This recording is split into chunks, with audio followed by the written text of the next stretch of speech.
My name is Joe Tips. Yes, and I know many of you are disappointed that my wife and children aren't here, so I've been hearing all week. No, and it's good to know that I'm loved somewhere deep down in some people's hearts. But it is great to know that my family, my kids, are loved. They want to be seen. People want to spend time around them, which is good. I mean, that's good to hear as a parent, to know that you raise quasi-good children, at least out in public, because in private they can be demons. And I do want to tell you something important. A wise man once said, if you smile at me, then I will smile at you. And so there's a lesson in there somewhere. I'm going to have to find that.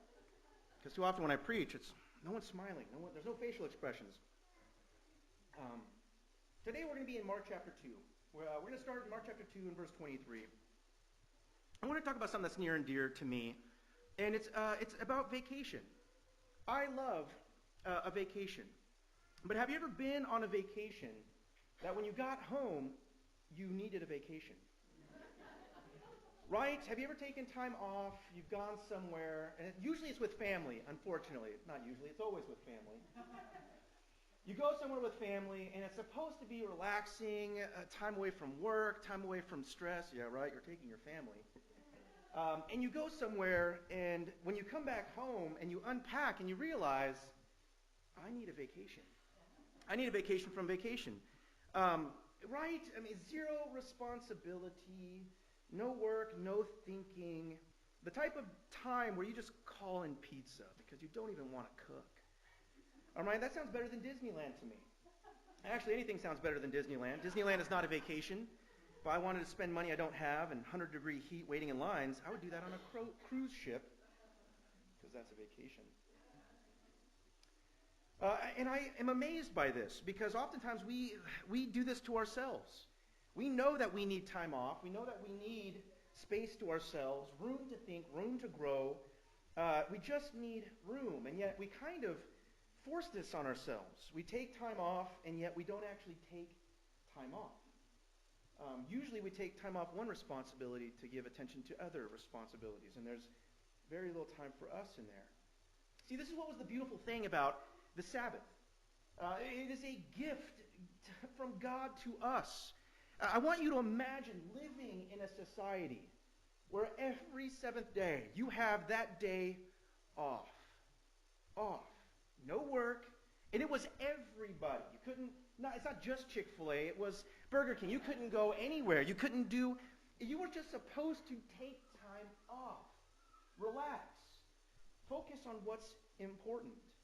Focus on the kids that you're raising, on the families that you live next to. Pay attention to them instead of just yourself.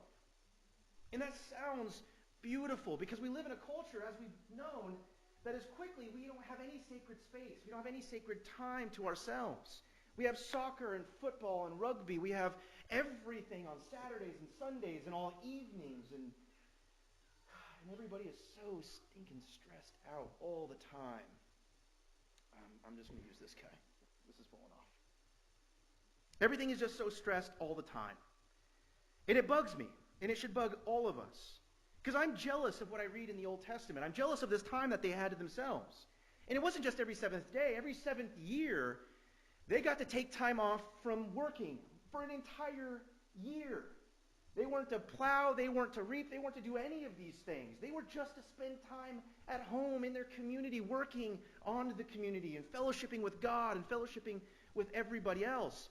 That sounds incredible.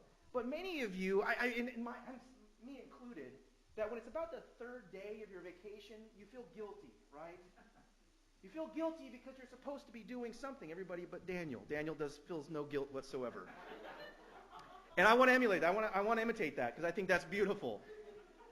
Because I've been on vacations with too many people that on the third day they're trying to origami. They're trying to do something. They're sneaking looks at their emails under the table. But imagine a whole year of this. A whole year of this. And it's not just the 7th year, the 50th year, the year of Jubilee. It wasn't just a time where man, you didn't plow, you didn't prepare the fields, you didn't work. Not only was it just a year off, but there was something else incredible about this. There was two things that they did. One, they forgave all debts. All debts were wiped out. Everything was zeroed out. The entire, imagine student loans, right? Just none of it. Yes. Hopefully you'd make it to that 50th year. But yes, a society built on this idea that every 50th year, all debts were wiped out. And then something else awesome. If you were a slave, if you were owned, you were set free. You were set free. Not only were you just set free, and I know that sounds amazing, but the homes that you had, your ancestral place, your home, the place where your family grew up in, the place that Joshua, when he went into the promised land and he divvied up the land and he gave it to certain families, you got that land back. You got a new start. And I want you to imagine, you go back, you are now a freed slave, and you go back to this home that maybe is falling apart. Fields haven't been sown and plowed maybe in years. And you go back and there's just no food for you to have. Where do you go? Imagine that 7th year that you don't plow, you don't prepare the fields, the anxiety of how will we eat.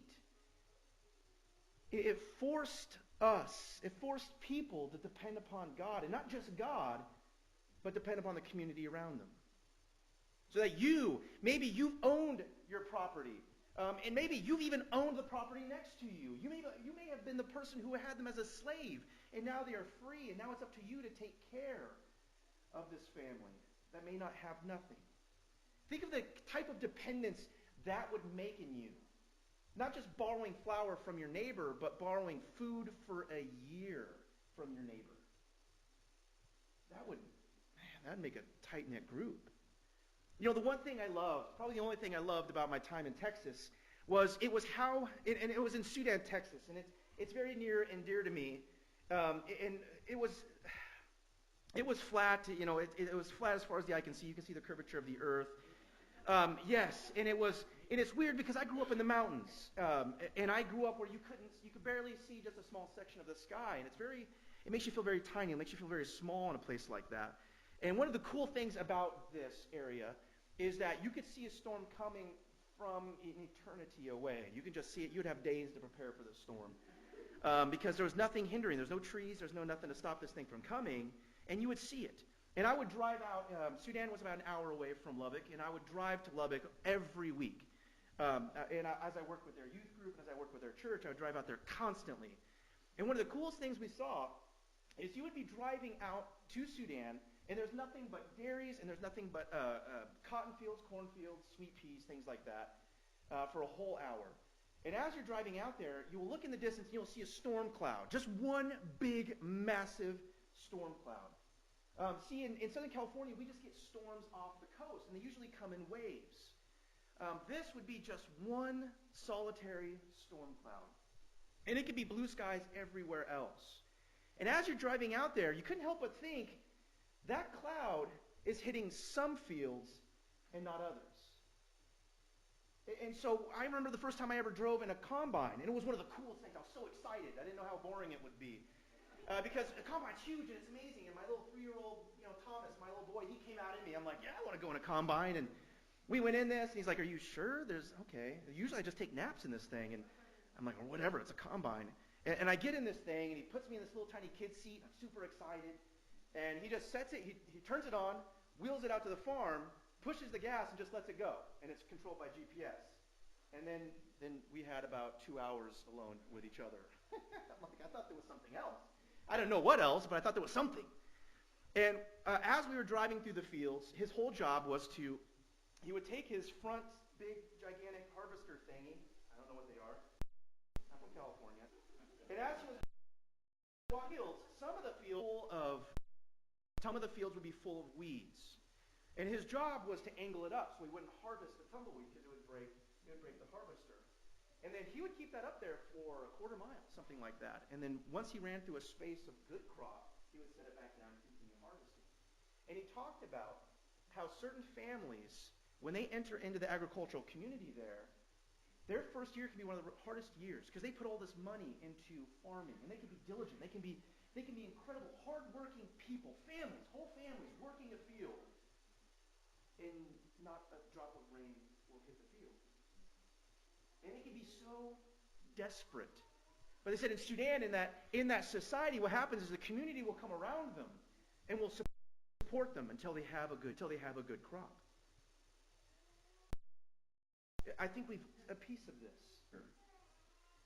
You know, it's safe to say, and I think it's almost cliche at this point to think that we have become so individualistic, that we become so much about our space, our time, and not saying that is either holy or righteous, but it's just about me and myself, that we've forgotten what God had intended for us. That God wanted us to depend on Him. He wanted us to depend on each other. He wanted us to just not depend, but to need each other desperately. And this was the gift that Sabbath was to us. This was sacred to God. It was a holy pillar of God's chosen people to rest their hats on. I love this verse. It's in Deuteronomy chapter 25. I just want you to listen to this. It's at the close of the chapter. So he's just talked about all of the Sabbath of what he intended. And he closes with this verse. And it's incredible. It begins like this. Do not take advantage of each other, but fear your God. I am the Lord your God. Follow my decrees and be careful to obey my laws, and you will live safely in the land. Then the land will yield its fruit, and you will eat your fill and live there in safety. You may ask, what will we eat in the 7th year if we do not plant or harvest our crops? I will send you such a blessing in the 6th year that the land will yield enough for 3 years. While you plant during the 8th year, you will eat from the old crop and will continue to eat from it until the harvest of the 9th year comes in. I love this. It's a blessing. He showers blessings, but he begins that whole passage by, don't take advantage of each other. Man, that is a biblical truth. I think if our society was just built on that one principle, it would just look so different than it is today. Don't take advantage of each other. So what happened? What happened with this gift of Sabbath? Well, it's the same thing when you come back from vacation. Life sets in. See, the problem with vacation is it ends. And regardless of whether or not you actually rested, you know that when you come back in, you have to go to work. You got to go back to school. And then the next day, it starts all over again. And then it just keeps going until you die. Just constant working. Life sets in. Routine and habit replaced movement and passion. The Israelites, like us, forgot to keep the Sabbath holy, and God punished them harshly for it by keeping them busy. See, if we don't take time to ourselves, here's what's incredible about our God, is He will ensure that we continue doing just that. He will just keep us busy if we refuse to listen to Him and take a break. See, I remember reading this book, and this whole book was about machine and movement.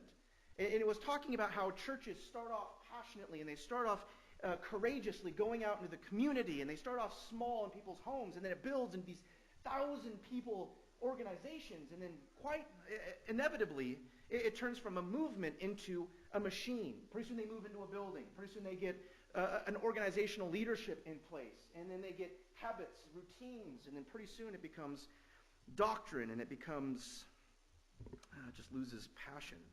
Something is lost in this. Same thing happened to the Israelites. They forgot to keep the Sabbath. They forgot to listen to God, and God punished them. For 70 years, they were exiled away from their temple. They were exiled away from their land. They were exiled away from that property that God promised. At the 50th year, you'll get it all back. And He said, no, because you did not listen, you didn't do this, you will be away from this place for 70 years. And that is a crazy lesson from God. For 70 years, they were punished. Finally, when they came back to the land, they vowed never to let these Sabbaths be forgotten. So they created rules and laws, and they created hedges, and they created a system to prevent this from happening again. Because they didn't want to be exiled again. They didn't want to be punished anymore. They were afraid of that slippery slope that their fathers, their forebears, fell down. So at first, they started by putting up a warning sign, which is great. It sounds amazing. I need to know that there's a slippery slope. But pretty soon that warning sign wasn't big enough, so they put a fence. But you could probably see through that fence, so that wasn't enough. So they built a wall around that fence. Well, then people could climb over that wall, so they built a higher wall. And then the actual worst part of it was, is they looked at that wall and said, this is what God intended the entire time. Then they gave that wall the same divine meaning as the original Sabbath. See, they were scared. They were scared. They wanted to avoid the slippery slope, so they placed hedge laws on people to keep them away from approaching the option of breaking the Sabbath. And that sounds pretty good, right? At first, that sounds fantastic. Thank you for that. Thank you for watching out for me. But pretty soon, the very laws meant to warn and protect people of the law became equal to the law, even surpassing the law in importance and divinity and punishment. And what's worse, they didn't even know that they could possibly be wrong. See, now we enter into this conversation in Mark chapter 2. The entire chapter above this has been addressing just this one simple truth. Jesus has the authority. And so far, it hasn't gone very well for Jesus or the Pharisees. It hasn't gone well for Jesus because he is starting to get upset. He's starting to get mad because they just don't get it. They're not understanding what the intent of the law was all about. And so by the time we get to 23, he's trying to wrap up this. You guys are taking this too far, and it kind of comes to a head with Jesus in the Sabbath. And I want you to read this in Mark chapter 2, starting in verse 23. One Sabbath, Jesus was going through the grain fields.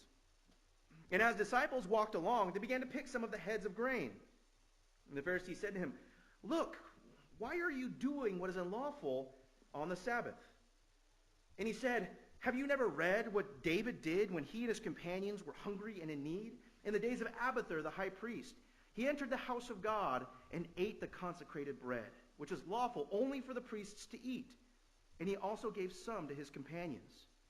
Then he said to them, 'The Sabbath was made for man, not man for the Sabbath. So the Son of Man is Lord even of the Sabbath.'" So I want you to notice this, that Jesus and the Pharisees, they weren't fighting about if they should celebrate the Sabbath. They were fighting on how it should be celebrated, specifically. And notice how Jesus answers these people. He doesn't say, "You guys are wrong." It never says that. He doesn't attack their doctrine. He just talks about the application of their doctrine, application of their tradition. He says, one, the Bible never says that. But let's continue down on this. Let's look at the Old Testament and see how your traditions stack up to the Word of God. And he brings in David. Now I have to ask you, if you are a parent, I wonder if this argument has ever worked on you. Has you ever caught your sibling, have you ever caught one of your children doing something that they shouldn't do? Maybe sticking their finger in a light socket or stealing a cookie or doing something they shouldn't be doing, picking on their sibling or climbing on a bookshelf. And you come to them and you find them and you say, "What are you doing? You should be doing this." And they look at you and say, "Well, my brother did this." Or, "Well, my sister did this." Has that ever worked with you? Right? Have you ever just said, "You got me there"? No, technicalities count. You're right. They were doing it too. That's perfectly fine. Doesn't that kind of seem like what Jesus is doing? Jesus gets caught doing something bad, and his first response is, "Well, David did it." Doesn't that count? It kind of feels like that. But there's more to this argument. He's not just trying to bring David into this to show them David has done it, therefore I can do this. That's not what he's trying to do. It doesn't work on parents. It doesn't work on us. But the key here to this verse, the reason why he is bringing this out, is because the tabernacle, very much like Sabbath, it is holy and it is sacred. It is holy and it is sacred. It is something otherworldly. To them, they saw this as the presence of God. They couldn't even look at this, let alone touch it, for fear of dying. This was a scary thing to be near. And so when Jesus brings in the story of David and the tabernacle, he's bringing in, look at how David treated what was holy and what was sacred. See, we believe sometimes, more often than not, and it's this isn't a good thing about us, about me, is that sometimes I see sacred and holy as something that excludes compassion and mercy.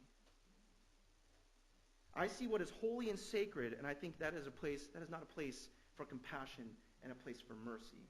It's a place of holiness. When someone speaks out, a baby cries, when something happens that is unusual or something that distracts, this is holiness. This is sacred. There's no place for compassion.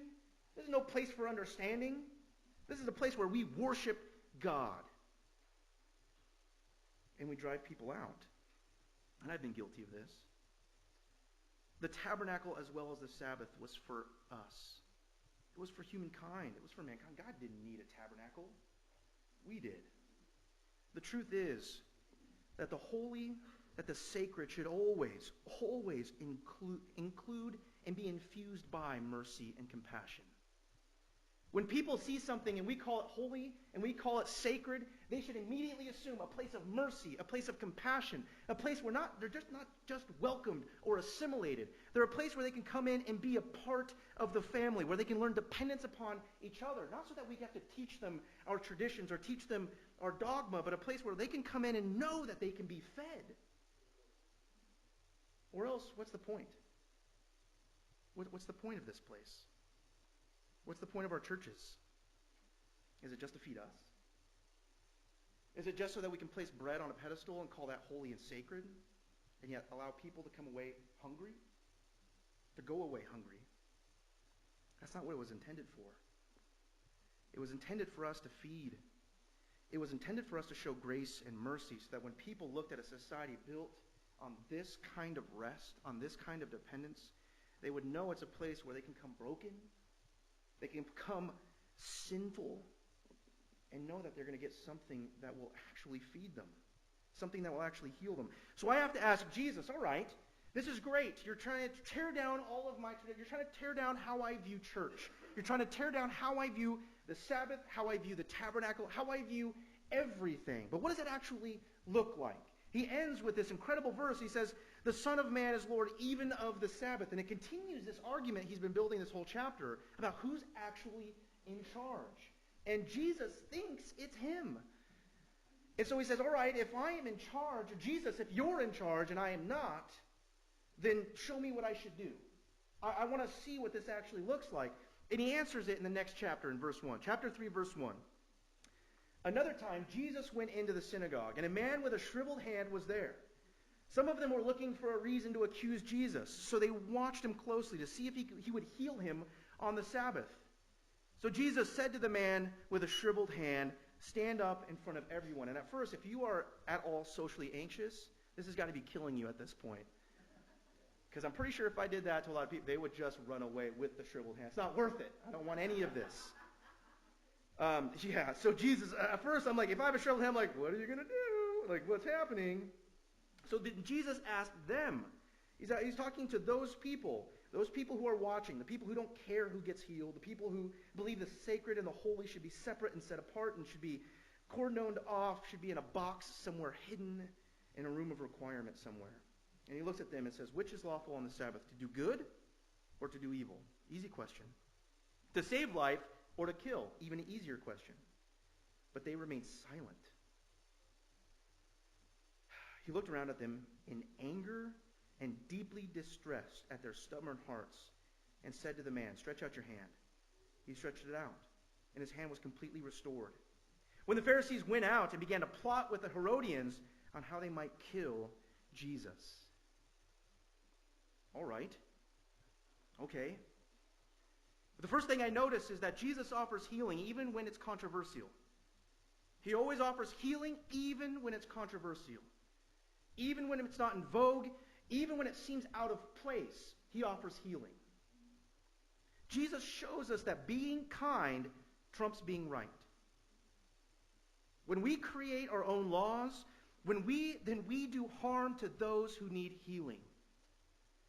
When we create barriers that were never meant to be, and we force people to jump over them, break them down, then we do harm.